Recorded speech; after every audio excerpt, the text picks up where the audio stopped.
Welcome, everybody. Welcome to the Israelite Nation Worldwide Ministries, where history meets prophecy.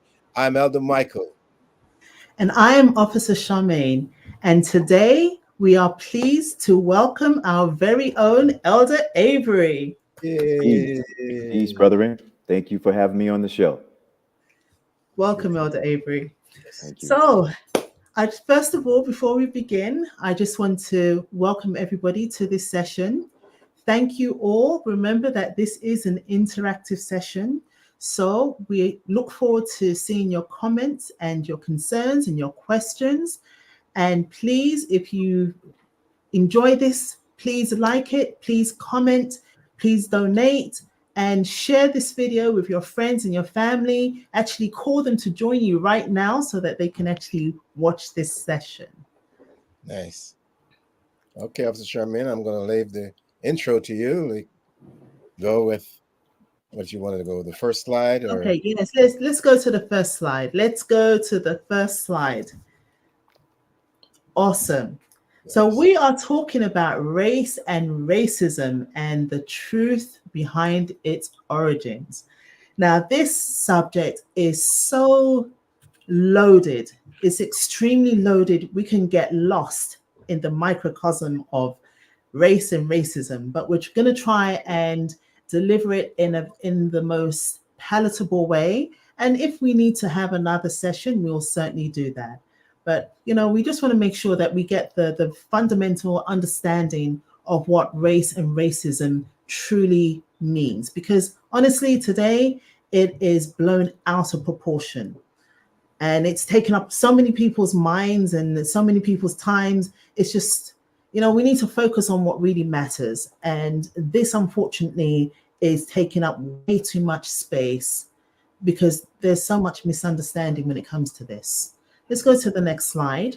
Yeah, what I'd like to say is, I should say at the beginning that there's never been a race. There's no such thing as race, right? It's not a biological concept, and it has nothing to do with the creation of humanity by the God of Abraham, the God of Isaac, and the God of Jacob.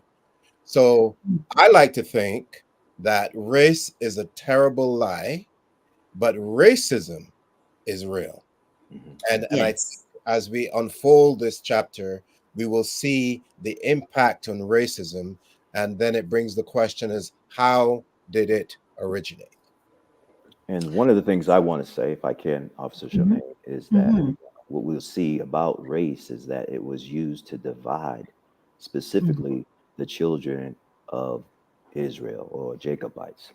And as we get into it, we'll see how it was used to divide. And if we look at, some of the laws that we as Israelites have, you'll see that those laws are opposite of race, the concept of race. Yes, absolutely. Okay, so once again, I just want to welcome Elder Avery. As you know, that we try our best to have some experts on, some special guests. Last week we had Ezekiel. This week we have Elder Avery. And this is to give you different perspectives so you don't see it just coming from Elder Michael and I. We have so many talented, smart, amazing people within our nation. Yes. And this is one way of them, helping us to showcase not just the information, but also to introduce you to all of these amazing people that we have. And we're not going to have enough shows to show everybody, but it's a real great opportunity to have a different perspective. And once again, I just want to thank you, Elder Avery. Thank you. So let's go to our first slide, which is the introduction. On the next slide. So I'm just going to read through this. This is just the introduction to this particular part of race and racism. And Elder Michael and, of course, Elder Avery will go into this a little bit more. But our discussion today delves into the nature of humanity and predominantly the spiritual aspect, suggesting that to comprehend our behavior. So how does it impact our behavior? This is what we're looking at. And we must first consider our spiritual essence, because this is what we are. We are a spiritual being having a physical experience. I know you've heard that many times before, but it's important to understand this. And even before going into that, Elder Michael, you started already, okay, but one of the things that I wanted to mention is that right from the very beginning, or right from the very get-go, we did a session once when we spoke about the different nations and how they were broken up and how they migrated to different areas. This is what became of Shem, Ham, and Japheth and their descendants. But one of the beautiful things is, I was actually just reading the Elder's book just the other day. I'm rereading it, so I've got all this fresh knowledge again. So it's really good. But one of the things that was mentioned, and we can actually go to Genesis 25. The God of Israel told Rebecca that there's going to be two nations within her. So it wasn't two races, it was two nations. And we understand, we've said it many times, and it's worth saying right now, right at the beginning, that not only was there not anything known as race, but everybody was known by the gods they served, more so the nations that they belonged to. And this to me was a beautiful demonstration of what's actually happening. So one woman is giving birth to two distinct nations. And later on in the scriptures, even in history, you will see how these two nations turned out. So this is something that was like really, really powerful. It is a very good point, Officer Charmaine, because you could tell based on their behavioral pattern where or who they serve, if you will, who are their gods. And this is something that a lot of people overlook. We have to look at the behavior, and then we can examine the individual who is exhibiting that behavior and analyze that. The point I'm making, though, is this race, the concept of race, maybe I'm a little bit ahead of the slide, occurred about the 15th century. Yeah, you're way ahead of the slide. Oh, okay. Well, all right. But it's good stuff. I mean, we're gonna be going over many of the items anyway, so Yes, we'll probably have to revisit them. Yes. So just for clarification. But no, you are absolutely correct. You are absolutely correct. And the reason why, I brought this piece in, especially when we're talking about the introduction, is because in our introduction, we say that this perspective divides humanity into two lineage, which is this, which is based on a distinct behavior. And when you look at it, that's all it is. You've got the God of Israel and you have everybody else. I'm sorry, that's just the way it is, right? It's a very good point. It's something that we have to look at. What I mean? If you're not worshiping the God of Israel, you're not worshiping the God of truth. I don't know who you're worshiping, but it's not the God of Israel, right? So, and He is the God of truth. So we then trace the origins of race. We're going to trace the origin of race, and this is where you want to go to, Elder Michael, to the 1449 Christian Inquisition, which is, you know what? When you look at this, you see that this date or this timeline is pivotal in the understanding of race. It should not even be something that we should be focused on, because obviously, when you look at that, when you look at history, you'll see that this is when it was actually birthed, which means that it has no jurisdiction in our history. It doesn't belong anywhere, because this was something that was constructed, as it says here, right? So this is where it was crafted as a tool of discrimination. And it's you have not. You have to ask yourself, why did this occur? And who's behind it? So, oh my gosh. Just to put it in a nice little framework, you have the Israelites in Iberia, which is Spain and Portugal. They're dominating that region, not from a selfish perspective. They're educating the Europeans in many ways, but there's a set of people who cannot maintain that high standard of education, that high cultural characteristic. So naturally, if your neighbor has got all her Christmas tree lights up and you didn't know the God of Israel, you were like, what are they doing? you would think, well, I need to either join them or try to top them, or maybe I'll go and pull them down and steal them or whatever. Mhm. Point is, Mhm. you had a specific set of people who did not like what the the the the high level standards that we were achieving, and they wanted to do something about it. Because they were uneducated. These were the Teutonics, as you will see over time, and these people came down. They overran the Roman Empire, and then they were trying to establish themselves in Spain, in Mm. Portugal, in France, and in Rome. So something had to be done to stop the Israelite from gaining power, and Mhm. this is how they started it. In many Right. respects, too, what you saw, Elder Michael, is that these people, they wanted to be like Israel. They Yeah, wanted to understand God. And when they tried to get to that level, they came up with theology or they came up with sociology. They couldn't get it right. So they came up with all of these, ideologies and theories. And These one of the things that ologies, yes. one of the things Ologies that and you will see isms. with Mhm. the mythology. Gentile is Yes, their desire to stay or to stay within the realm of their strength. And I think about our elder, he always says, always begin from a position of strength. And our strength has always been our spirituality. yeah, Whereas the Gentile looks towards things that he can touch and see, evidence based. We as Israelites look to faith, which is the things, evidence of things not seen. yeah. We look to the spirit. We sing, we dance, we do all those spiritual things. Whereas the Gentile is, relegated to those things of physical attributes. Mhm. Good Yeah, point. absolutely. Okay, so I'm not going to finish the introduction of my. So you want to go on to the first slide? Yeah, let's do that. But yes. Okay, So, so just really going to what Elder Avery was saying, there are variations of the definition of race. Mhm. And right now we're in a position where it's a changing, ever changing, a very fluid definition.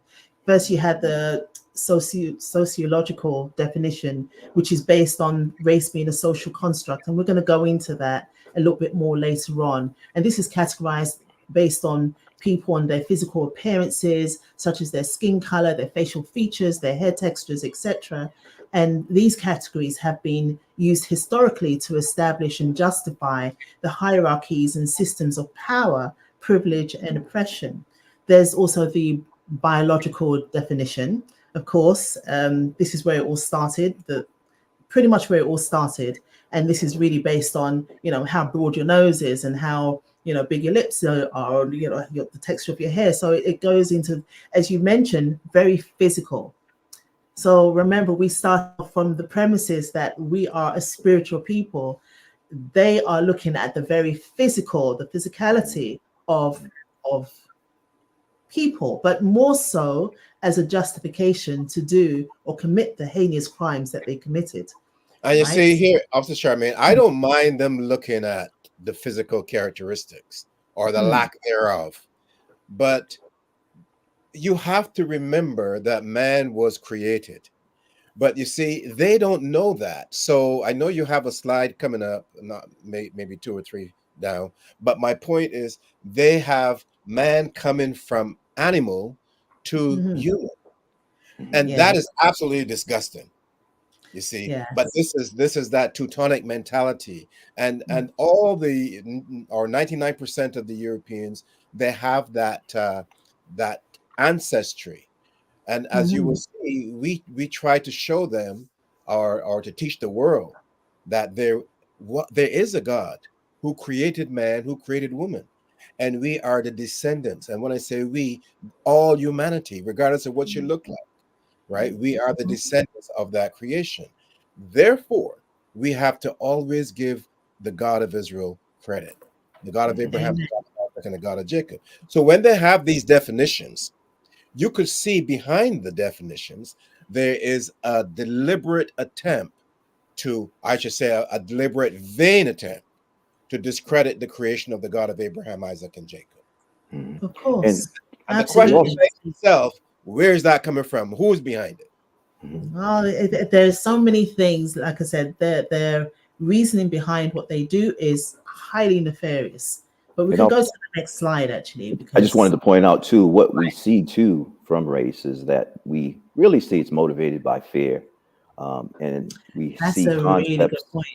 concepts like inferiority, and as you said, skin color, and are these people, they're not capable to rule, they're not capable to do even sports. They said that we are incapable to play hockey, things of that. They wanted to base on physical attributes, but the main thing that stood out to me is that around, I think around the 18th century, these Gentiles realized that they had no history, that they were in dark ages. And so they had Mhm. to come up with these theories about Right. race to make them look good.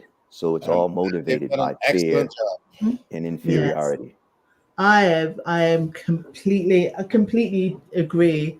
And it's a beautiful point, right? Because you're right, because at the end of the day, they spent hundreds and thousands of years doing what? They weren't writing, they had no historical records. Their records started in 1066. That was when everything started for them, right? Right, right. Especially in Europe, where they actually, where they actually come up with this concept. It's like, And they sorry, had go. their father of history is Herodotus, and Herodotus was saying, "Hey, if you want to talk about civilization, you have to look at the Egyptians, the Israelites, the Assyrians." He was discrediting, the Europeans, the Gentiles. So they Yeah. realized that they had no history, so they had to flip the script, so to speak. Everything that was negative, they turned to positive. And we, being the children of Jacob, we gravitated to them. We followed them, as we'll see uh, as we So get we have a further into the question program. here from Yes. Tim Robinson. He said, my question from the outset is the world has studied the Black social construct person to the nth degree, but where, when, how, why, how in the timeline of creation did the Caucasian white person come into existence? Well, see, that's what we're talking about right now. That's The exactly the point. Mm. Now you see, and I don't want to get into too much of it yet, but here's the thing: that question or that statement, however you want to phrase it, is buying into the concept that we are challenging because there was no white man, there was no black man before this started. And that is what we're trying to say. Now, don't get me wrong. There was a man who was um, created from melanin. We're going to get into that in our next presentation, and to show Mhm. you, and that of course has the black connotation. But then again, I've said it 1,000 times. I don't mind saying it now. Melanin is not only in the skin; it's in all the organs of the body. So you show me a man who does not have melanin, and I will show you a man that doesn't exist. Everybody, every human being has it, whether it's Mhm. on the outside or on the inside. The body cannot function without it. And this is we have to rise above what they did in the 15th century. So Yes. there was no white man until the 15th century. Neither was there any black man until the 15th century. That's where we're trying to get to the bottom of this, to put things in perspective. You made a very good point there. We need to rise above this. This Yeah, is when we talk about race, it's like you're going down into the the dirt. You're gutter. you're playing. It's why are you still in the sand playing? You're Yeah, you're growing up. You need to come out the sand now, right? You yeah. need to move on to bigger and better things. And race, that's what it does. It takes you to that level because that level is non-progressive. It It takes keeps you That you there. It out. that keeps is you. that is Yeah, it why I takes said at the beginning, ahead of time, there is no such thing as race, unless of course you're athletic, and then you're running. That's it. Yes. Yeah, but we'll get to that. Yes, Go ahead, exactly. Elder No. Avery. I'm sorry I cut you there. No, I was going to say it takes you out of your home court. We all know that home court advantage because you have the crowd cheering for you. But when we put ourselves into discussions about race and get all wrapped up about race, it weakens us Yeah, because it is, as we said, a social construct to divide. Hmm. exactly. And not so much just to divide at the expense of the ones that they're attempting to discredit. You see, Yeah. so there's a political, there's a social, and there is a highly spiritual Spiritual. connotation attached to this. So we have Yeah. to keep these things in mind. And I know that what we're presenting today is not the common language of the world. This is way above what the world would teach you. The point we're making is that this is not a subject about black or white. This is a subject about the truth versus the lie. And that is going to help you understand all of this confusion. Yeah, the only problem with that now, because it's such a confusing aspect in our life, it's important to recognize who the children of Israel is, because it goes to our identity, right? And our identity plays a key role in understanding who we are. Why it is that we do what we do in our culture. Right. And that is an important point, because at the time when this whole race was invented, as I said at the beginning, you had three different types of people, if you will, in one land, Spain. You had the Israelite at the top, but it was the Mohammedans who were the authority on the political side, and then you had the Christians who had taken over the land from the Romans. So all of this is important, but we were the dominant people right there. So something had to be done about that. And and if you go and you follow the timeline, you will see that it was the Catholic priest that was steering them in a direction of negativity as opposed to a direction of positive growth and development. So Jones said that race was created to divide and conquer the Jacobites/Israelites. Right. Pretty much. Absolutely. That was Right. the be all and end all. In Yes. addition to, as Elder Avery said, to hype them up because they had an inferior complex, Yeah, if you're inferiority complex. It's like, oh my goodness, we have to prove that we are better than these people. yeah. Also to justify the heinous crimes that was committed. So you have to, you imagine, I think about this sometimes. You look at the slave palace, out in West Africa. Ghana, West Africa. out in the Gold Coast, and all along the coast of Western Africa, including Angola. You see those palaces, and on top of them, they have a place or hall where the Christians would go and sing their all things bright and beautiful, whatever it is that they used to sing, and then you got all the slaves down there. So you have to mentally justify why you are committing such a heinous crime, because deep down in your soul, that these are human beings, but you have to justify why you're doing those things. And this is And they always have a way of justifying, as an yeah, but educator this in is the a school. construction of race, Right. right? This is Absolutely. you got to in order for you to sleep at night, well, we're doing this because they're not completely human, and this is our right, this is our prerogative. We have to do this kind of thing. And it's like, because you wonder, how the heck could you sleep at night? How do you do that? And you have a conscience. Yeah. Yeah, They've how do you always been feel very yourself? good at taking things that are negative and turning it into their favor. And I think about the Leaning Tower of Pisa. This is a clear example of poor architecture, but they turn it around and it's become a tourist event now. So they're very crafty like that, making things that are bad, justifying it in some way. Yes, But you know yes, what? Again, I like to say we're not here to that's criticize, good. because Mhm. they do what they're supposed to do. They are doing, and I'll give them an A plus, because they're doing an excellent job serving their God. Now we have the to counteract that in our own way, not to necessarily spread the doctrine throughout all the four corners, just to make sure we are not following, we are leading and Mhm. serving our God in the process. So So they did what they're supposed to do, whether it be good, bad, or indifferent. It is what they were supposed to do.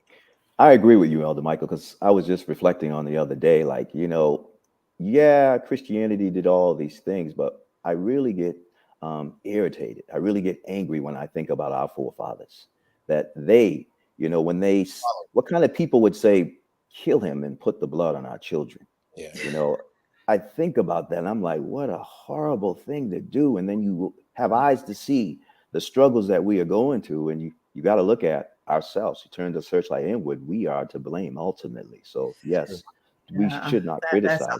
that's a hard, ugly truth. They're Yes. sticking to their position of strength, and we ought to stick to our position of strength as well. Yes. Yes. Yes. Yeah. No, So that's so then, based on what you're saying, you can't have two people at the top like that. So the you can see that theirs is coming from the adversary, their support, their encouragement.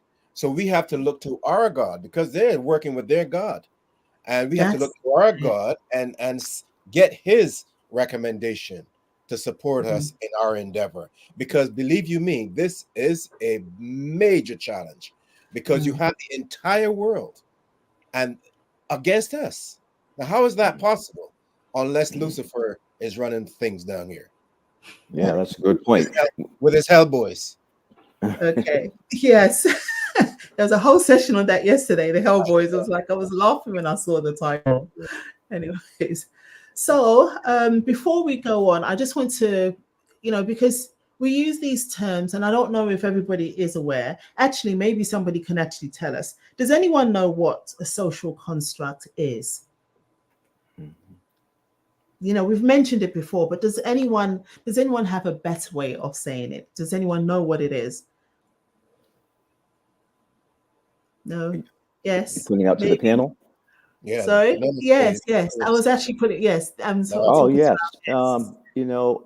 Exactly what it is. It was a theory. Again, I think it was a theory that the Gentile came about so that they could use to divide people. It's some other examples of social construct is money, currency, gender, um, uh, standards on beauty.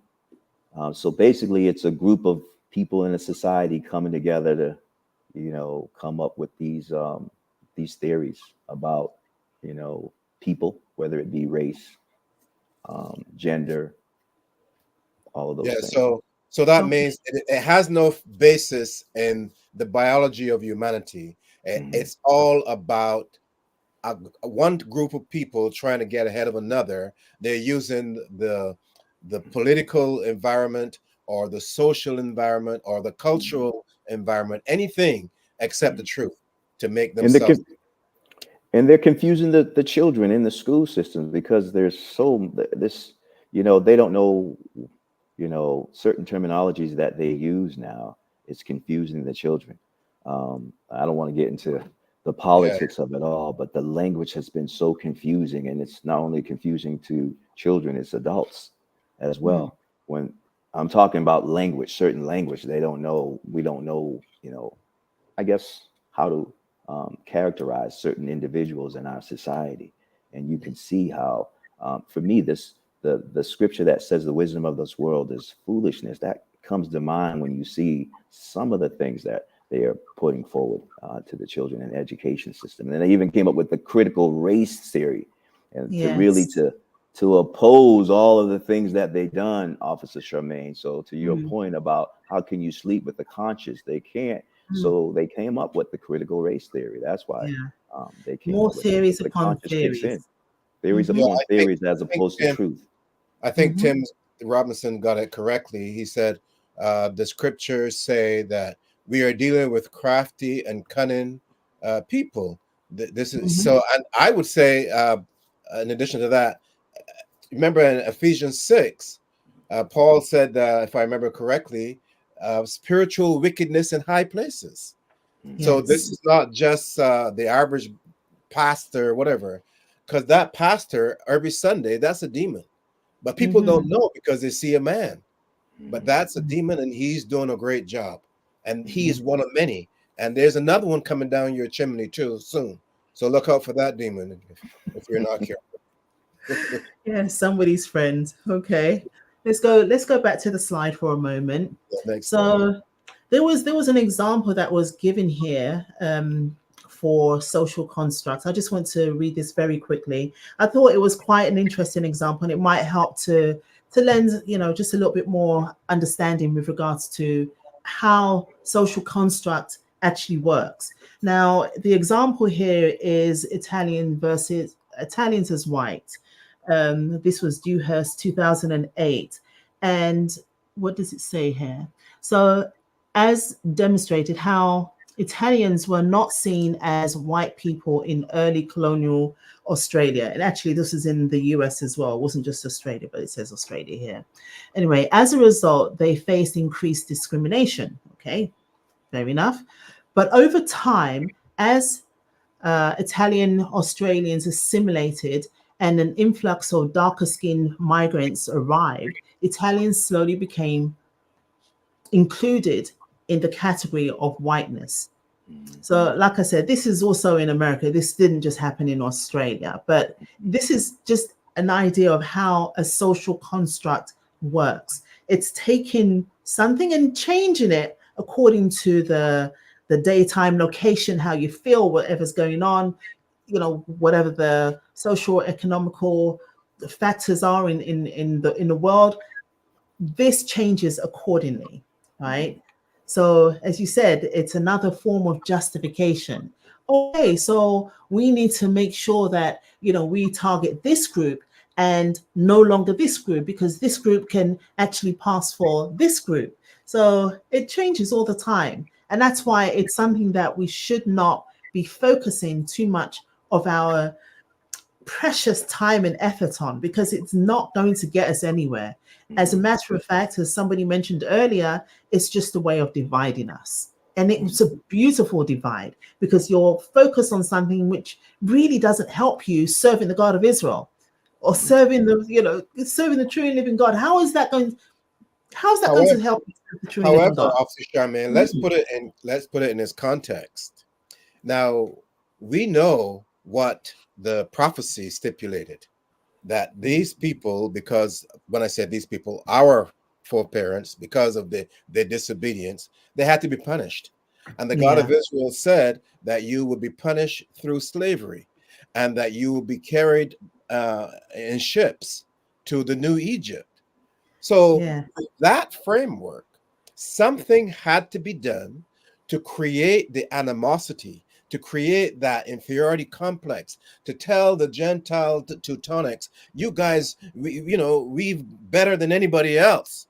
So you had to create that atmosphere, whether you call it whiteness or blackness or whatever. One's got to be ahead of the other from a spiritual angle, so that they can move to Western Africa and try to enslave these people, bring them all the way, because you have to discredit them, because by that time, West Africa was way ahead of anything in Europe today, way ahead, Timbuktu and all those places. So they had to discredit these people, get them transported by ship, tied up in like animals in the bottom, in the belly of the ship, and get them to be enslaved. So when you look at it from that perspective, you could see how it may not be nice, obviously, but it had to be done. And the only way to do that is to use the other guy, the adversary, to stimulate these people, to get them all riled up so that they can discredit us, our ancestors. And then once they feel that discreditation, they would be transported as slaves. And Not right? moreover, Elder Michael, Yeah. why was it that they focused on the children of slavery, Jacobites, a dark-skinned people? Did they not have other dark-skinned people, the ones who sold us to the Christians? How come they Not didn't with that focus on kind of them? talent. Not with Right. that kind of talent. There was nobody like us. That's right. So Nobody. that Even today, there's still nobody like us. to your point, so you They got they the couldn't they spiritual couldn't element. rise. They couldn't. They brought down another nation, and that's the only way they can stand up. They stand up on our backs, right? That's As right. opposed to standing beside us and showing how great they could be, they That's right. instead stand up on top of us, you Yeah. know, and to show that they are more superior. Also, And remember one other point, that these people came from Babylon. They came all the way from Nimrod's household, if you will, from the Tower of Babel. So they knew who we really are and who our God is. So somehow that had to be activated at the right time and the right era, so that slavery, which followed a few hundred years later, if you will, then could take place effectively. To me, this was just a mass conspiracy to get to one people. And you have all these other nations with their hands in it. That to me is the most phenomenal act ever. And another thing that I find phenomenal is the use of pictures and imagery. Because when you put those pictures out there, it doesn't matter. And this is the problem. This is one of the problem with those race theories today, because it doesn't matter how they turn it. They'll tell you now, oh, well, you know, it used to be biological. Now it's not, because we realize that that was a silly concept, but they still have those pictures out there and people will still look at them. And in the back of their mind, it's like, yeah, well, we're better. We're better, you know, we're better because that's a black guy, a black woman. You know, and they set up so well. In addition to that, with the whole picture idea, they and you know, we're going to go into a little bit further later on. I will leave that for later on because there is a perfect time to talk about this. But yeah, the picture paints 1,000 words. I'm telling you, And you don't have to learn to read and write to read a picture. Anyways. Yes, you're right, because you know, when you think of a child, the child basically associates images. You know, they do discriminative features to know, they focus on those features to know the mom from the dad. But you're absolutely right about the images, Officer Charmaine, because I think of the image of the Jesus, the white, white-skinned, blue-eyed Jesus. That was so powerful, and I think This we'll is where I talk was about going. it. Right. This is where I was going, because the slaves weren't allowed to read. They weren't allowed to read or write. They weren't, but they were given pictures. And you know what the picture says? Oh, there is God, and there is the person that is the representation of God on earth. And guess what? They both look the same color. So you would always look at the slave master or the white person, and you'd always have in the back of your mind, you'd always think, okay, these guys are more superior because they look like God. And there is, you know, the joke that's all over the place. How is it that the whole world, every single nation in the world has a God that looks like them? And the children of Jacob, we have a God that looks like them, not us, right? That to me is the biggest joke. But anyways, we'll see. This will be broken down in, you know, a little bit more further on. Mm-hmm. The next slide. Okay, yes, let's get to the next slide. So yeah, here's the concept of race. Remember that that's a Spanish word. I call it race, if I pronounce my Spanish correct. But it wasn't used until about the 15th century. So how is it that, you know, all of these things can come about? But there is the point I'm trying to make: the enslavement of these people. It is not because of their blackness. It is because of their disobedience. Their disobedience to their father. They had to be punished. But in order to justify that punishment, maybe this atmosphere had to be created. I don't know. I'm just saying. So we have to learn from this episode, because we have to remember we need to be humble before our Father, disciplined, and obedient. Once we do this, the God of Abraham, Isaac, and Jacob will make sure that we remain the head and never the tail again. Yes, yes, absolutely. On here, we also spoke about the Inquisition, which is also a big part of where we are today. Yes. Going back to having a reason, a justification, again, going back to your point, Elder Avery, a justification to get these people out. You know, let's get these people out. How can we do this? A paper that you wrote, Elder Michael, and you, Elder Avery, both talking about the diseases that happened in Europe during that time. Right. And who was blamed? Who was blamed? Right? So you look at all of this and it's like, wow, this is crazy. The Spanish Inquisition was terrible. And you know, this thing only just recently stopped. You know, it was continuing way Are into you the sure 90s. it stopped? I don't think it stopped. Probably not. You know, you make a good point. We also see out of race came, concepts like the IQ tests. They wanted to justify again that the smarter race was, Gentile race. But when we look at our scriptures, when we look at people like Moses and Jesus and Samuel, there was no IQ. They were infants, and we had elders that looked upon them and used the Spirit again, Right. always relying on our spiritual strength. And they would look at them and say, hey, this is a gifted child here. We didn't have to have an IQ Yes. test. So that's what they Right. did. And you see it permeate throughout all of society, in housing, in healthcare, education, as I said, all of these other ideologies, equality. And we gravitated to equality. I think we're going to talk about that in the upcoming slide as well. Yes. Thank you so much, Felicia. Thank you very much for your donations. And once again, thank you everyone for joining us today. Remember, we are talking about race and racism, and we're talking about the origins of race and racism. And please feel free to like this and to share this video and to make comments. It is an interactive session, so we are relying on your comments, your concerns, your questions, whatever it is. Let's make this interactive and lots of fun. And as Felicia did, you too can donate. We welcome all of your donations. Thank you so much. Yeah. Okay, so yes, going back. Sorry, go ahead.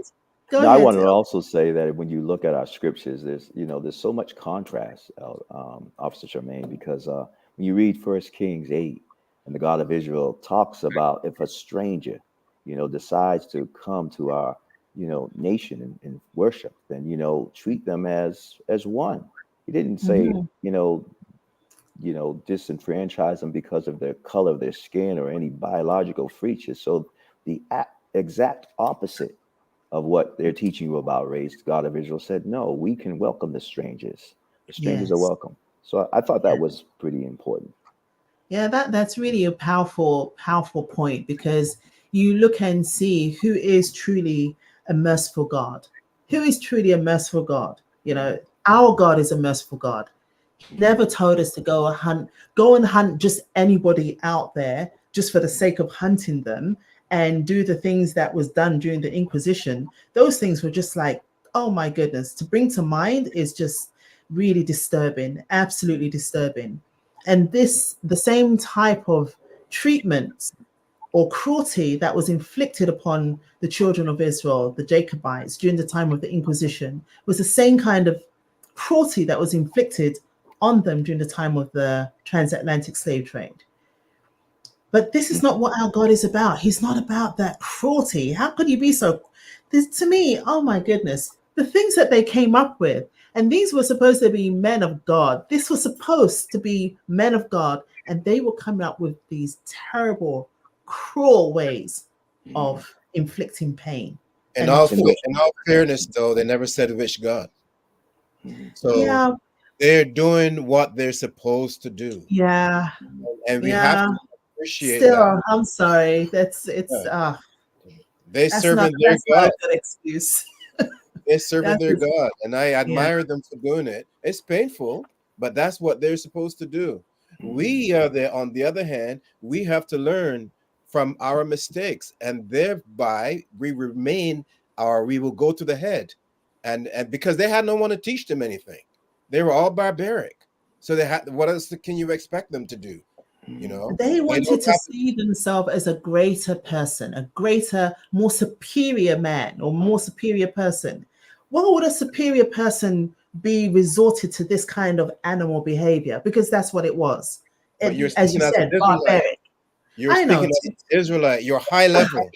You cannot compare that with 15th century ignorance, because that's what they were doing. And this is what we have to learn as a people today, that they did, even though it was dumb and stupid, they did a great job for them, for their God.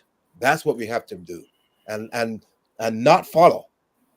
I think Jeffrey's got he said the Inquisition was pivotal, followed into the New World, especially Latin America. Yes, again, they went out and conquered others so that they could have for their God a bigger surplus of people worshiping their God. That's what it's all about. At the end of the day, the truth versus the lie. That's true. That's so true. Felicia says they went from torturing and killing each other. That's what they did, to torturing and killing us. Yes, But indeed. here's the other side that I want to mention before I forget. Whatever they do that was terrible to us, it comes right back on them if we do what we're supposed to do. If we Remember, do what we're supposed to do. yeah, because we started out with the drugs, and now they're dying 1,000 by the day on the same drug industry. That's a very good point, because when Yeah. you think about the sharecropping system, it was a system where, hey, they wanted the slaves to work the land so that they could grow the cash crops like cotton and indigo, rice. And what they would do, the slave owners or the Gentiles would lease out the equipment to the workers, the Yeah. Jacobites, and they would work the land. And at the end, when it was time to settle up in the harvest, hey, I'm going to lease out this, but you owe me credit. To your point, Elder Michael, they took that sharecropping system and they dispersed it among everyone. What are they called today? The credit card system. Yeah, So there you yes, to your point. And there's more. Violence. When you only see yourself now, when you've taken these images, Officer Tremaine, of whiteness, right? And you've put it before children all their lives.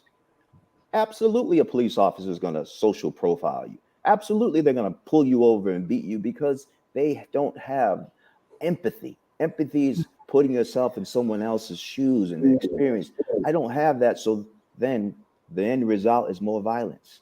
And so when people go in and shoot up the schools or shoot up the shrines or shoot up all these public places, one of the questions they keep asking is, how could this happen? How could this happen in America? Well, how could it not? You got your practice on the children of Jacob. You got your practice all throughout, and there was no justice. There was no empathy. You only saw yourself. So therefore, you had no ability to empathize. And when you don't have the ability to empathize, you're more prone to violence. Yeah, absolutely. Elder Freddie says that Christianity is still using the same tactics. They always talk down and try to discredit the Israelites. But at the same time, they say they love Jesus. They love Jesus. Yeah. However, the He Jesus was that an they Israelite. love, the Jesus that they love is not the Jesus of the Bible. But people don't know that. The Jesus Well, they he said love it was was born the Jesus that December was an 25th. Israelite. Yes, you're right. Yeah. But So it's yeah. yeah. But it's so true though. It's like, that's, to me, that's the most disturbing thing. You do all this cruelty and then you turn around and say, oh, Jesus love you and I love Jesus. It's like, oh my gosh. And that's the Oh, problem, because many scary people. people use This is Christianity, by the way. they think Sorry. Christianity and the Bible are synonymous. And it makes me think of That Jomo is true. Kenyatta, former president of Kenya. He would say, when the Gentile, Christian, colonial came to Africa, the Africans had the land and they had the Bible. He says, they taught us how to pray with our eyes closed and our hands clasped. And when they opened their eyes, they had the land and they had the Bible. It's not an attack on the Bible. It's an attack on, or a critique on Christianity. If Yeah. you had learned, if the Christians had learned the proper way of the Bible, had learned about the Sabbath day, had learned about our God, the God of Abraham, the God of Isaac, the God of Jacob, then they would have, learned to be more human, to treat Yes, people more fairly, not so much equal, but fair. I agree. We I have agree. a donation from Linda. Oh, I just lost the screen. Oh, there she Yeah. is. Yeah, Hill, Linda Hill. Yeah, thank you so much. Really appreciate Yes. it. Yeah, AIJ Television as well. Yeah, Yeah. but yes, No, the yes. Christians. Thank you very much for your donation. Yeah, Okay. the Christians do what the Christians are supposed to do. They are supposed to be liars, and they are supposed to be the professional liars, and they do a great job. And come on, you how could you not celebrate Christmas, right? Yeah, This is I actually like what Joan says. She says that when the conqueror cannot understand a group of people, they yeah, try to erase or suppress history, right. but the truth will always reign. That's right. Absolutely, Yes. And you're absolutely. correct, because this is not the first time that they tried it. They tried it in They Egypt. always try it. Yeah, they tried it in Mm. Babylon. They tried it in Persia. But if you look at all of these steps, you will see that, we stumbled of, we didn't do what we were supposed to do in 99% of those cases as well. So we have to remember. Yeah, that's true. We didn't stick to our position of strength, our spirituality, our God. Yeah. And that's it, sticking to our position of strength. Now, we have a little treat. We have another slide. We're going to get into this. It's going to be, so would our beautiful moderator please play that clip? Symbol of Jesus. Well, hello, Symbol, and goodbye. JJ painted him. Don't finger me, Michael. I had him in the closet where he wasn't performing no miracles for nobody. Mama, couldn't we at least let Black Jesus hang alongside? Forget it. The only Jesus I know is him, and the one thing he don't need is a partner. Gosh, y'all, both of you. This picture has been in my family for as long as I can remember. When I was a baby, I don't know what I saw first. My mama, my papa, or this Jesus. Now, he's the one I know and love, so let's close the subject. Jesus was black, the Bible would have said so. But it does say so. What are you talking about? I read about it. It's in Revelations chapter 1, verse 14. It says, his hair is like wool, and his eyes are like flame of fire. Well, Lord have mercy. It sure do say that, don't it? And see, Mama, look at her hair, like wool, ain't it? And look at them eyes, red like fire. Yeah, they sure Mama, how do we know Jesus wasn't black? He could have been from the lost tribe of Israel. They were supposed to be black. I bet they were. If ever people were lost, we're it. If ever people were lost, we're it. Wow. Okay. I absolutely love that clip. I can't believe that this was actually out there for so long. Yes. It's one of my favorite episodes, but we see the effects of, race that every time the Gentile comes up with something, we react to it. So we came up with a black Jesus. They had Santa Claus. We come up with a black Santa Claus. And it's, again, you see how divisive it is. And it's not to blame the Gentiles, really here to look and say, hey, we got to stay. Our elder taught us that our spirituality is our strength. Knowing the Sabbath day and the new moons and all of the rich cultures that were given to us. If we were to turn back to our God and praise him, then we would get the benefits. We would see the prosperity, and we would see that our people would, stand, the elite, essentially. Yeah, to be the head. Yeah. Be the head. Yes, be the head and not the tail. And that's exactly the problem. We are the tail. We're copying everyone, and it's becoming ridiculous. As you said, guys, think about it. Why are you creating a black a black Satan clause? Why would you do that? There is no basis in history for you to even consider that, and it just makes us look so ridiculous. It's got nothing to do with us, but we're out there fighting and campaigning. We want a Satan clause as well, and we want our children to sit on his lap. Oh, so gross. It's like, and then look at this guy. I mean, why are we doing this to ourselves? Why? They follow us. We are supposed to be the leaders. We have been the ones, they want our voice. They want our style. They want the way we dance and the way we sing and the way we run and the way we draw and paint and do poetry and spoken words. We are so good. As soon as we open our mouth to do any of these things, they look and they want it. They want to capitalize on it. They want to copy it. They secretly, admire it. They covet it. They want this for themselves. And when we follow them, look what we do. Look how we become. You can only imagine the God of Israel when he sees his children. I gave you so much, not just color, but it's the behavior. Look at the behavior.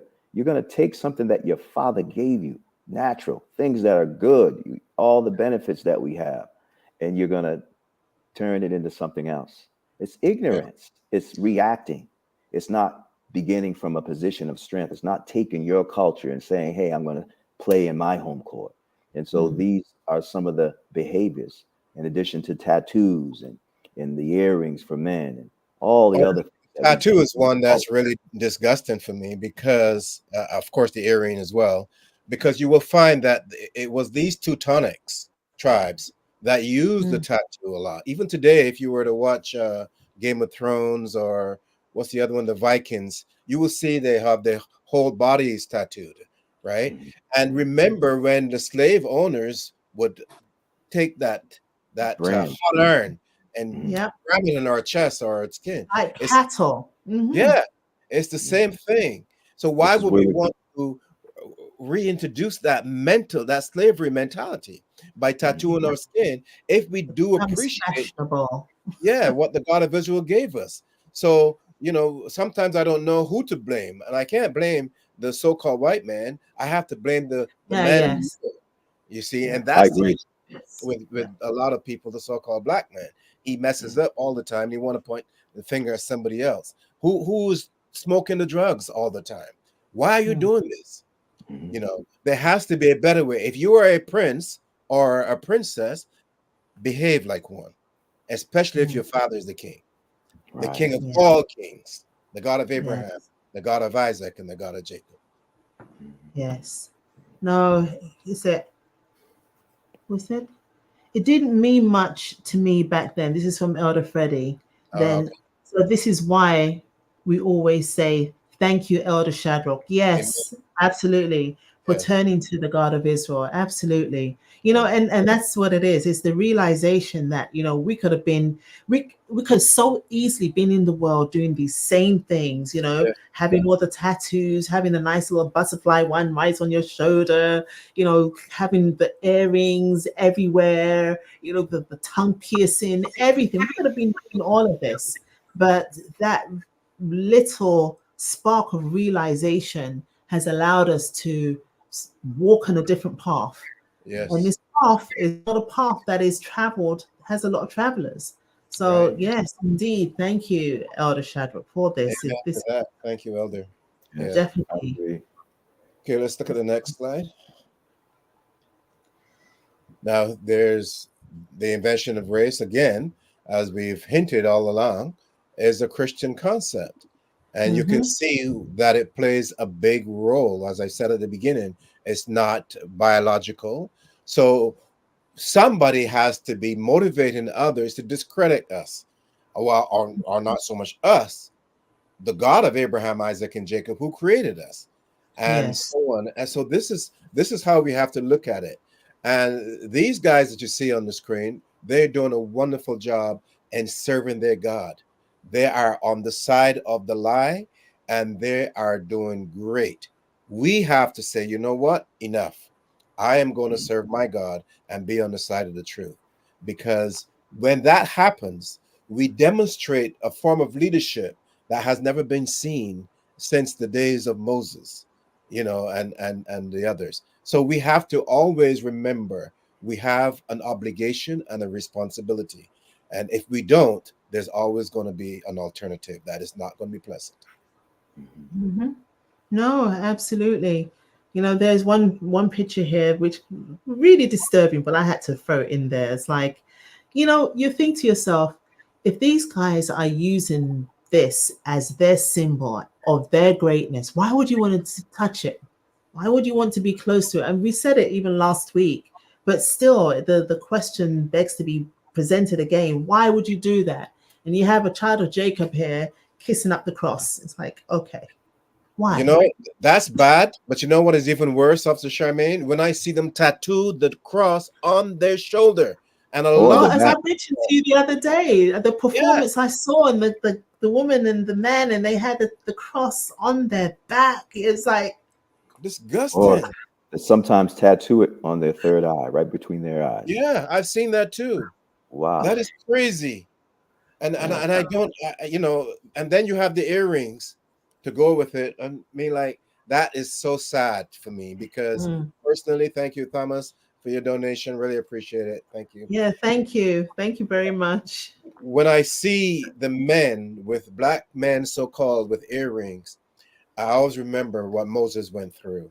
And if Moses, it hurt him, I always try to think, and I know this is hard, how is the God of Israel, when he looks down on us and he sees what we're doing, that is totally contrary to what he taught us? How does he feel? You know, it's got to be heart-wrenching. And I don't even want to think about it.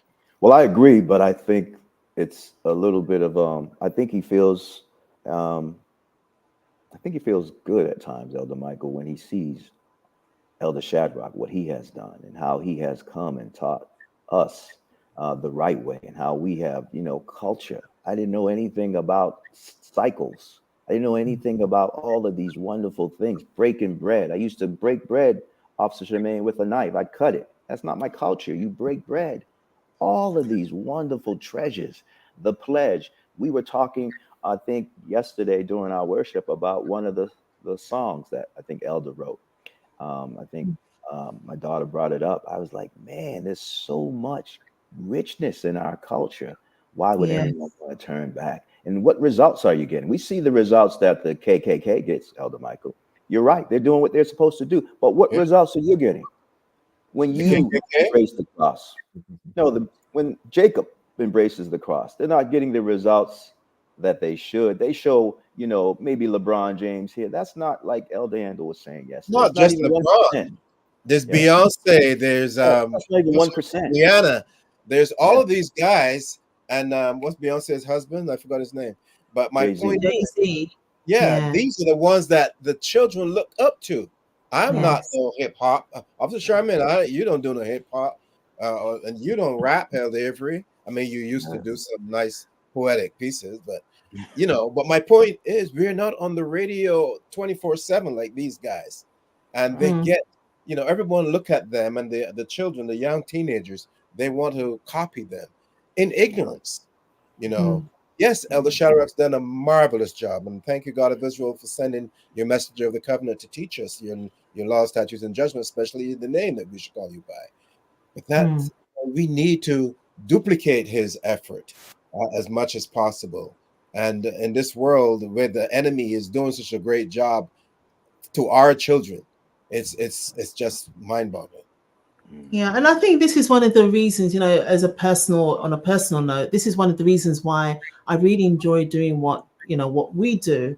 It is because of the work and effort that Elder has put into this nation. This nation, the word needs to get out there. He's put so much time and effort. And even Felicia, she says, we look at this, we look at how the God of Israel is with us. But truly, we are blessed. We should be grateful that he has taken the time out to come back and to call us out of this dark world, to call us out of this this terribleness that we're in.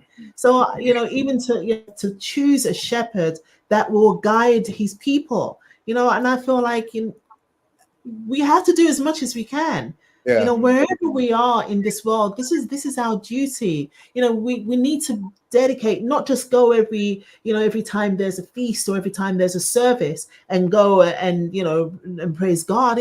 No, he deserves so much more. He needs to be in our very essence, in the very fabric of our conversations and how we formulate our mind, and just trying to do the best that we can, because he's done so much for us. And this, like I said, this is why you're absolutely right. And the fact that we're on today talking about this, and to show that we could do this in a very, a very professional and highly educational format, I think speaks volumes. And it shows that our Elder Shadrach's effort has not been in vain, that we can take that rod, and if you will, and carry it on and continue his job in a different, slightly different variation, but really it's the same path. And that's all that matters. And because we are really advocating the truth, And we're really advocating the worship of the God of Abraham, the God of Isaac, and the God of Jacob, who created the heavens and the earth, instead of the adversary, whom the world today, everybody is celebrating his birthday on December 25th. Has nothing to do with the Bible. But that's on them. Yeah, absolutely. Absolutely. Let's get another slide.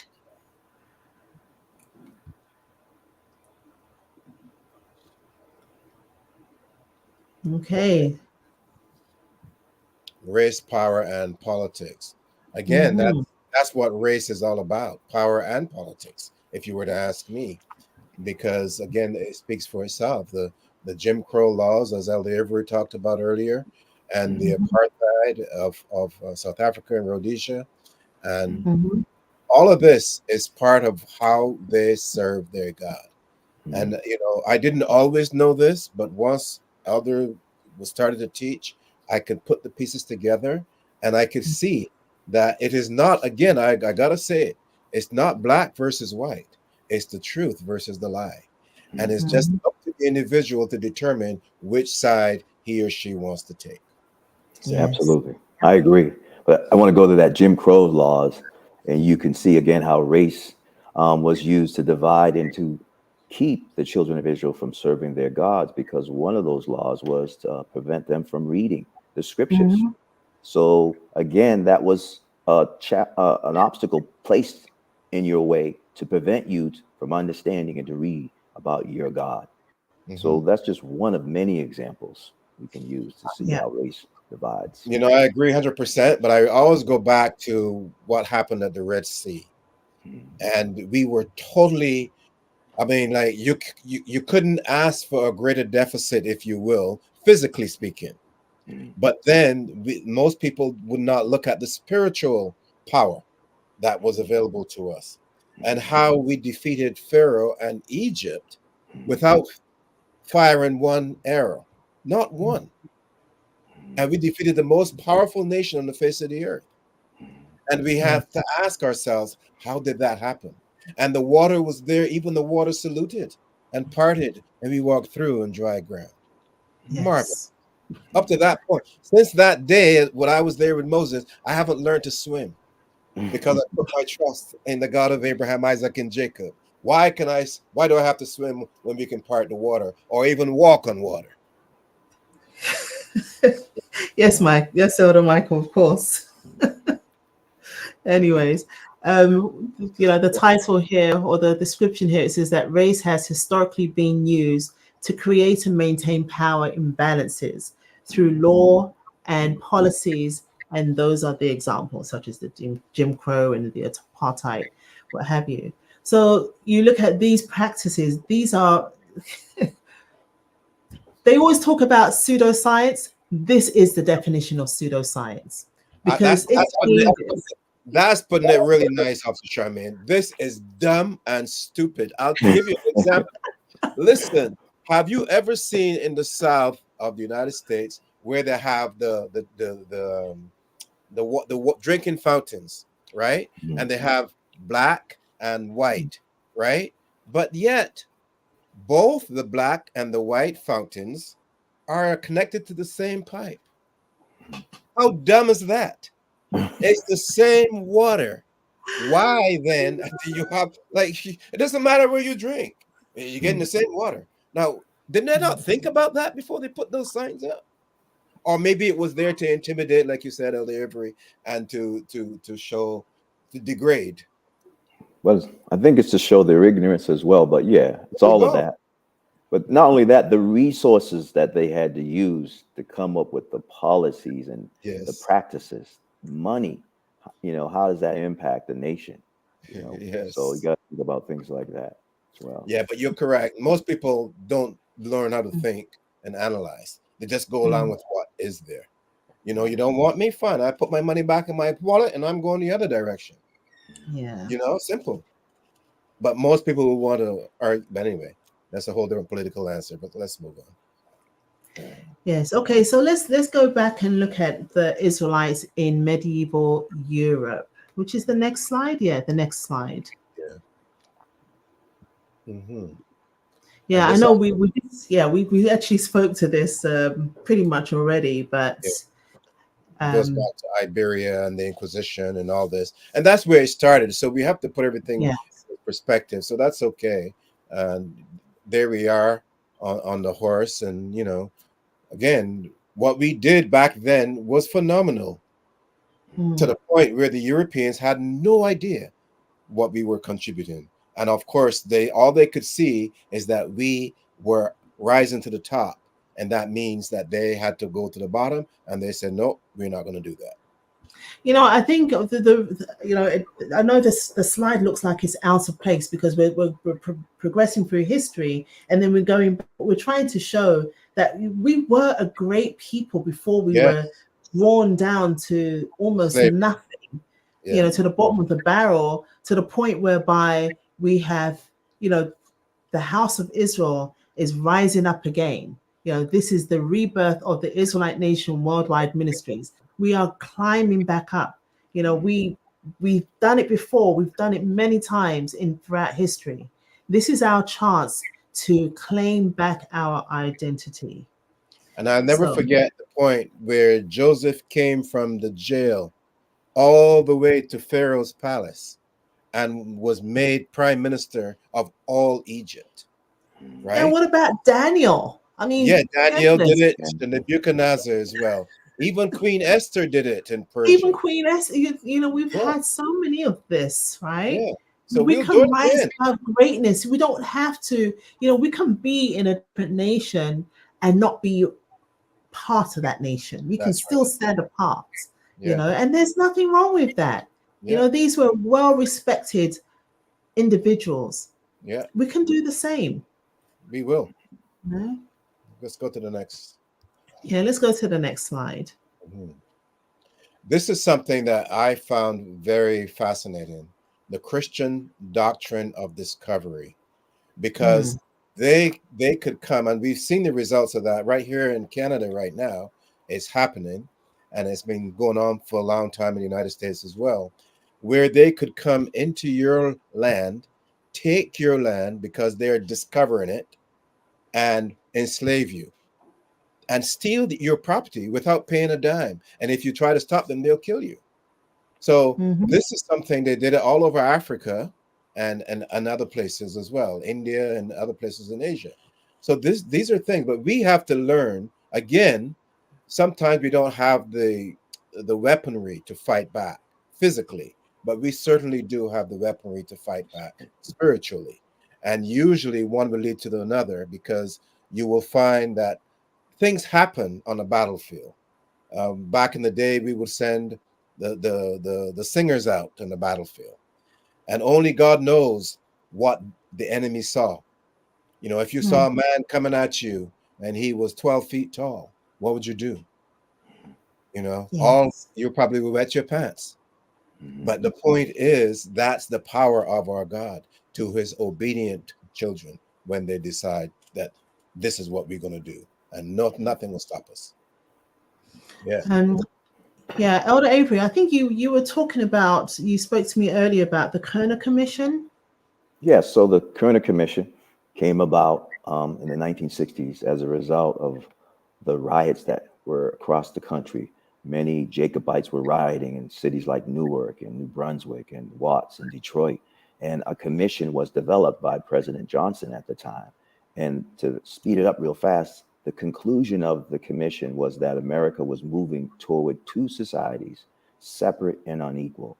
And when I think about that, I think, man, Jacobites go to Sunday just like, their, Gentile counterparts, and they're still moving towards two counterparts. We embrace holidays as opposed to holy days, and we're separate and unequal. We adopted all of the practices of the Gentiles, and we are still separate and unequal. And the whole idea of equality in itself came out of this concept of racism, where we saw in our Israelite, culture, it was more about fairness. I think about the law of the Passover, for example. The law of the Passover is that you got a lamb according to the number of people in your house. Everyone didn't get the same lamb. So we bought into this ideology of equality. as opposed to fairness. The difference is equality, everyone gets the same thing. Fairness, everyone gets what they deserve. You kind of think of someone who's a handicap and they need access to the library, and all you have is steps. That's equality. But if I build the ramp, that's fairness. So when we think about us as a people, and they always, Elder Michael, they always were able to turn it. When equality wasn't going to be to their benefit, they came up with the grandfather clause, right? So a new tax is going to be put on this business, but not me, because I'm grandfathered in. And so they used the grandfather clause to exempt themselves. We could use our grandfather clause if we knew our grandfather, Abraham, Isaac, and Jacob. If we knew our God, the God of Abraham, the God of Isaac, and the God of Jacob. But instead of the grandfather clause, Officer Maine, we got Santa Claus. Oh boy. Oh boy. Oh boy. I just want to reiterate what you said. I just thought it was such a very powerful statement, and it's worth restating. And that is, we have adopted holidays instead of holy days. That is so powerful. We have, we cry out for those demonic times for our rest. That has nothing to do with us. That does not do anything for our spirituality, only disturb it. That's all it does, disturb our spirituality. But wow, I love that. So stop adopting the holidays and focus on the holy days. Right. Thank you. Stop focusing on the cross and focus on the candlestick. Yes. Absolutely. Thank you. I appreciate that. Yeah. Okay, and actually, sorry, you're saying out of my call. Yeah, go ahead. Oh, you could go. Okay. I was going to say that, what Elder Avery was alluding to is actually on the next slide. Okay, let's go. Okay, let's go to the next slide. Yes. And I like this diagram as well, because it's a wonderful demonstration of exactly what you're saying. It's like, it's not about equality. Equality is not going to get you to where you need. It's like, come on, that's not fair. That is not fair. It's not As fair. you started off at a disadvantage. You can't just be the same as everybody else and expect me to do the same or better. Right. And not only that, the Gentile was used as the yardstick, as the benchmark for what equality is. And we know that when we stay, true to who we are, and we serve our God, the God of Abraham, the God of Isaac, the God of Jacob, we are going to excel in whatever it is, whether it's academic, sports, music, whatever it is. It's all about, again, this is what I got from it. Sticking to your position of strength. My God, my culture, my spirituality, my history is my strength. So I love this picture. I'm surprised you got this one, because this is the one I had in mind. When I was really? thinking about it. This is a perfect example of equality. And I think even some of the so-called civil rights leaders realized that, hey, equality wasn't working. They should have been asking for fairness. Should have been, turning to our God. We should have been looking at our culture, because, again, it has nothing to do with race. It has to do with our spirituality. Right. It reminds me of one of the elders' early speeches. I remember listening to it. I think it was called Identity and Power. And one of the things he said in that, if we were all the same, we would all be the same height. We would all be the same complexion. We would, that is equality. That is equal. But we're not. We're all different. And that was like that when he said that. It's like, a woman's different than a man. It's like common sense. Simple. Right. These are things you don't even have to think too hard about. We are not equal in that sense, and we can never be equal in that sense. Right. But so racism out of fairly. I just want to say, out of racism, all of these other little things came about. And when you really, really think about it, it's the spirit of enmity that Lucifer, I think, was able to place upon these people, and they came up with race. And they came up with all these other ideologies. All these things. Now, I will say this, however, that even though the adversary was totally against us, even though he had developed a phenomenal plan that he used the Gentiles to expand their empire and their characteristics to degrade us to where we are today. And we couldn't get any lower than where we were as slaves. But you know what? This is why I like the way the God of Israel thinks. And the God of Israel was able to use even the Gentiles to fulfill his mandate. And what do I mean by that? I think of men like William Wilberforce, You who, know, yes, no, I actually had another slide. I forgot to send this one, but I it's okay. listed out Yeah, several individuals, yes, such as William Wilberforce. But continue, and yeah, I'll mention a couple of others that I found as well. Go yeah. ahead. Mr. Wilberforce was a member of the British Parliament, and he was one of the greatest leaders of the 19th century. He decided that he was going to use his life for the cause of freedom and justice. And he was one of the best friends that any child of slavery could ever ask for. And Mm-hmm. in 1789, he led a fight against slavery. And William Wilberforce, let me tell you that this didn't look like me or any of us, right? He was a Gentile European from Teutonic tribe descendant, but yet he did what he had to do in his service, right, to help free us from slavery. And his Yes. effort resulted in the abolition of the British slave trade in 1807 and the emancipation of the slaves on August the 29th, 1833. And this is why we in the Israelite nation, thanks to the teaching of our elder, we celebrate August as Freedom Month, as supposed to be February as Black History Month. Another guy Mm-hmm. that did a wonderful job that didn't look like us was Thaddeus Stevens, and he was Mm-hmm. United States House of Representative from Pennsylvania. He had a process, instead of all being equal, he had a process or a vision of justice for all, and he initiated the 14th Amendment to the U.S. United States Constitution in 1868. And he was able to get citizenship granted to all the children of slavery and help us to remove the restrictions that were imposed by the Dred Scott case, that the black man has no right that a white man is bound to respect, quote unquote. So on Mm-hmm. March the 11th, 1867, and I always remember this, he introduced Reparation Bill number HR 29, 29. where, and that was the first session of the 40th U.S. Congress, whereby he was trying to get reparations for the children of slavery, but it's not yet been successful. And last but not least, I will mention Mr. John Brown, one of my Yes, favorites. he's Again, my favorite. He yeah, is. he didn't look like us. I think he had 7 sons, and all were sacrificed for our freedom. He did the best he did. Going back to 1859, he had the plans to free the slaves, and he attacked a federal military institution back at Harper's Ferry, Virginia, and which I think led to the American Civil War that it was intended to prevent.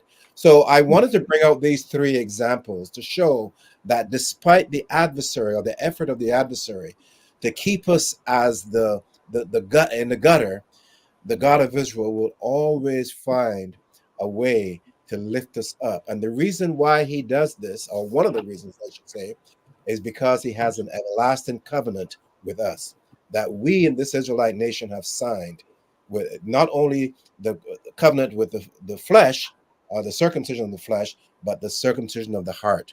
And this is why we put our trust and confidence in the God of Abraham, the God of Isaac, and the God of Jacob. Yeah, no, I think you summed it up really nicely, and I'm not going to go into the others, but I just wanted to point out that, you know, as much as we are talking about race and racism, the origin, you know, what it means, how it's been constructed, how it affects us, especially the children of Jacob, you know, it's not about race. It's not. It's got nothing to do with this. And you see, just from Elder Michael's examples that he's given, I mean, there are many others. Yeah. These were not children of Jacob. These were quote unquote white men that Yeah. saw men as men, not black, not white, not yellow, whatever. They saw men as men. and they gave their lives. They some people, they lived and they died with us, Yeah. our freedom, our liberation on their breath. Yeah. These they went out of their way. So we're not looking at this as like, oh, everybody that's white is bad. No, we're not looking Right. at that. And That's a it's good. got nothing to do with color in that respect. And that's why Right. we always bring these points up when we talk, we're going deep and dirty into race. And it is deep, dirty, and it's disgusting and it's embarrassing and all of that. But we also recognize, and this is the beauty about being part of the Israelite Nation Worldwide Ministry, because it is about the truth. And we're able to sit down and have civil discussions and recognize that these individuals, not being a part of the children of Jacob, but were sent to help us on our journey. And this is so important, so Yes. crucial. It's And very book, and one of the, like I said, you guys go back and read The Truth, the Lie, and the Bible. Every single time you got to revisit this book. The elder even pointed out that some of the greatest presidents of the United States, they were famed not for being the first, second, or third, but for what they did for the children of Israel. Yes. So when when you say United States president, you think about Abraham Lincoln, you think about John F. Kennedy, you think about those that had an impact on the children of Israel. yes. And it's really like, well, of course it matters. We matter. Anyway, I also think too. Elder always talks about how we can't relegate our God to believe that He would just select someone based on the color of their skin. And I also want to add that the Underground Railroad saved so many lives of the children of Jacob, the Jacobites, and that Yes. had it not been for so-called white people, those lives would not have been saved. When That's you right. think about the degradation of slavery, the hardships, but you had white people who put their lives on the line to Yeah. come up with this really complex system we call the underground system. It would not have been as effective if we did not have the support of our so-called white Right. brothers So sisters. we would like to return that favor to, I know John Brown and William Wilberforce, they're gone, but my point is they must have, we don't know, they could have family that are out there, and we are doing what we can do here in the Israelite Nation Worldwide Ministries with Priest Andel and Priest Freddie and Elder Shadrach and so forth, so that we could, if they ever seek the truth and they want to know how to go about finding that path, they can always look to the Israelite Nation Worldwide Ministries, and we will teach them how to serve our God the same way that it is written in the scriptures, and help them. I heard someone said yesterday, when he heard our priests teach or read the scriptures, he gets an entirely different picture from the way it used to be when he was a Christian, and that to me says it all right there. The truth is everything about the God of Abraham, Isaac, and Jacob. So going back to my original point, with Rebecca, and she's given birth to two nations, Elder Andel says it is about nations, not races. And Yes. he mentions Genesis 10. These are the families of the sons of Noah after their generations in their nations, and by these were the nations divided in the earth after the flood. So, Right. guys, when people are talking to you about race, no, nation. This is Nation. what it is about. Unless you're athletic. Unless you're athletic. Right. Yes, exactly. Well, Yes. that's So a thank really you for that, Elder Andor. real good point, because they say race is based on biology. How is it so? That's a No. very good point. We see that two nations came from the same biological women, but they're Right. two The nations. same They're woman, different. two So how can nations, race be and about then biology? nations being divided. So it's like it was always nation, always. You know, how many times does that have to be put to you? Those that read our book, hello, Thank you you, know, Tina, those that for read the our book, how many donation. times does that have to be put to you? Thank you, Tina, for the donation. Appreciate you. Yes, thank you, Tina. Thank you Yeah, so much. yes. Yeah, Yes. absolutely. I agree 100%. Again, like I said, unless it's an athletic conversation, race does not exist. Case closed. And Right. that's where I drop the Yes. flag. Yes. Thank you. Thank you, everyone, for joining us today. Thank you for your donations. We really appreciate it. Thank you for your comments. Thank you for caring to be, you know, part of this organization.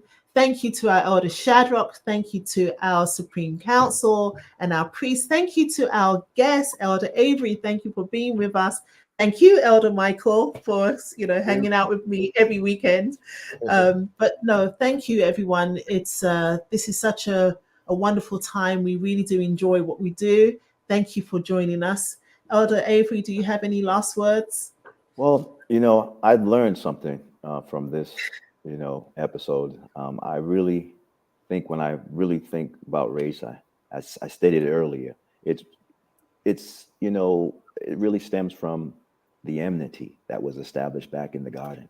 And I think Lucifer has, you know, done a wonderful job into putting these concepts out. But um, again, the main thing that stays with me in this all is that we should always begin from a position of strength, and our strength is our God, the God of Abraham, the God of Isaac, and the God of Jacob.